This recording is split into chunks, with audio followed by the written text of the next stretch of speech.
Menteri Keuangan Purbaya Yudi Sadewa banjir pujian seusai mengucurkan dana sebesar 200 triliun rupiah ke 6 bank di Indonesia. Dikutip dari Tribun News, gebrakan Menkeu Purbaya itu dipuji banyak pihak karena dinilai bisa memperkuat ekonomi Indonesia. Bahkan ada yang menyebut upaya Menkeu Purbaya itu bisa mengakibatkan perputaran uang mencapai 10 kali lipat.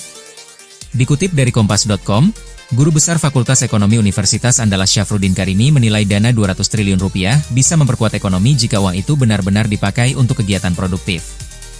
Pernyataan itu disampaikan Syafruddin dilansir dari Kompas.com pada Jumat, 12 September 2025. Menurut Syafruddin, kucuran dana dari Menkeu itu bisa memperkuat ekonomi jika dana tersebut dipakai untuk bisnis maupun pembangunan. Dengan dana tambahan ini, biaya pinjaman bank bisa turun, sehingga bunga kredit menjadi lebih murah. Hal itu membuat pelaku usaha bisa lebih percaya diri untuk meminjam dan berinvestasi. Maka dengan begitu bisa mencegah PHK dan menjaga pengeluaran masyarakat. Stabilitas tidak tumbuh dari angka di layar saja. Stabilitas lahir ketika pabrik kembali berdengung, proyek konstruksi bergerak, dan gerai retail mencatat transaksi yang konsisten, jelas Syafruddin. Syafruddin mengingatkan, Bank Indonesia bertugas menjaga koridor suku bunga agar tetap kredibel dan tidak menarik terlalu banyak uang dari pasar.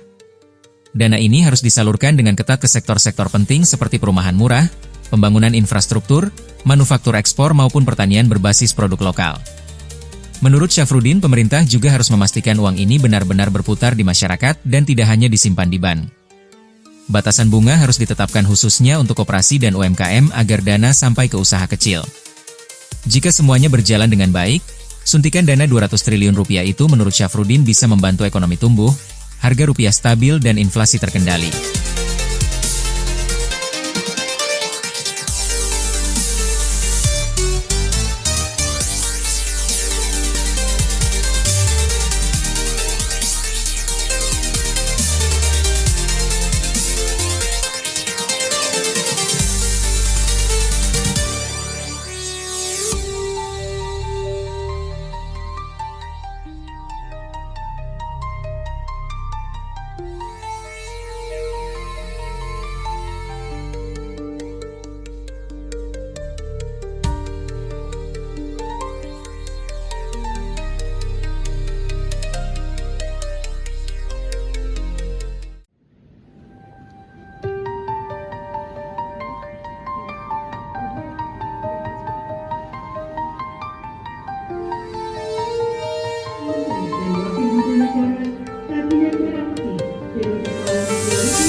Pakar politik, Selamat Ginting menilai, jajaran menteri yang di-reshuffle Presiden Prabowo Subianto ialah orang-orang yang dekat dengan Joko Widodo.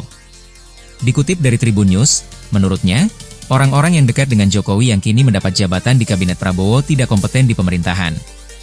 Selamat Ginting menyebut ada sebanyak 17 menteri di era Jokowi yang kembali menjadi menteri di Kabinet Prabowo.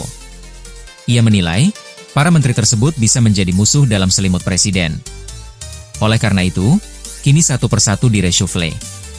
Pada saatnya 17 menteri warisan Jokowi dan juga relawan yang masuk dalam kabinet Prabowo, geng Solo, termasuk relawan-relawannya, ini akan menjadi musuh dalam selimut Presiden Prabowo Subianto, kata Selamat Ginting, dikutip dari YouTube Abraham Samad, Jumat, 12 September 2025. Ginting lantas menyoroti sejumlah menteri yang dinilai kurang kompeten di pemerintahan, salah satunya Dito Aryo Tejo.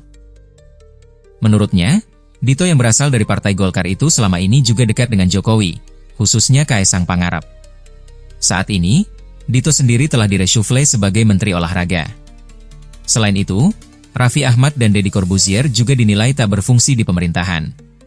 Kalau kita lihat orang-orang yang dekat dengan kelompok Solo diberikan tempat yang sangat terhormat, termasuk Deddy Corbuzier, Raffi Ahmad. Apa yang mereka bisa lakukan di pemerintah? Gak berfungsi mereka, ujar Ginting. Menurut Selamat Ginting, Prabowo memiliki cara tersendiri untuk mengganti menteri-menteri era Jokowi. Lebih lanjut, ia menyebut bahwa menteri-menteri era Jokowi yang kini masih mendapat jabatan sedang dipantau serius oleh Prabowo. Dirinya lantas meyakini jika Prabowo akan kembali melakukan reshuffle lagi.